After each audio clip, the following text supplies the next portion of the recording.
he goes, how do you know what the pastor just said to you in the message tonight was true?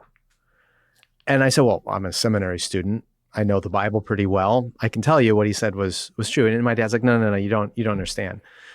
This was a Baptist church, congregational polity. Yeah. My dad said, all these people who are here tonight, they hired that guy, right? And I said, yeah. Then he said, so these people sitting here tonight, at any time, they could choose to fire that guy. And I said, yeah. And he said, so what incentive does he have to tell these people anything other than what they want to hear? Oh. And I knew the pastor. In fact, my dad also knew this pastor.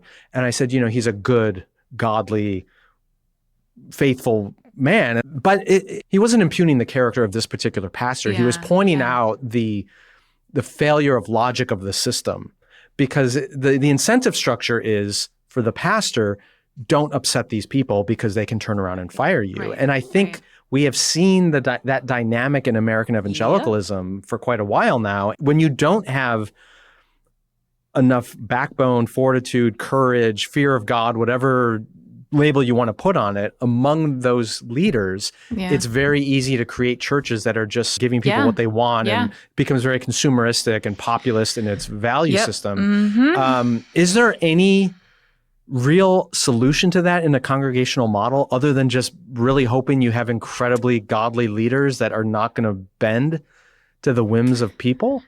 Some people would just say, well, first of all, you have a really rigorous membership process, actually. You make sure that the people who are voting in decisions the church makes are real, faithful Christians indwelled by the Holy Spirit.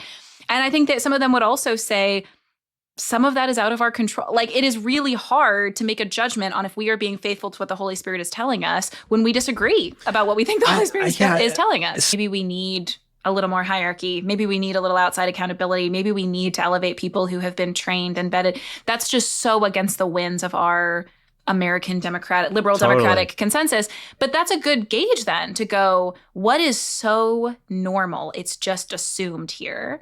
And maybe we should assume that we are going to err in that direction. So afraid of any hierarchy or outside control that you end up putting yourself in a position where we don't have any structure to make really wise, faithful decisions in churches or to hold people accountable when things go really wrong.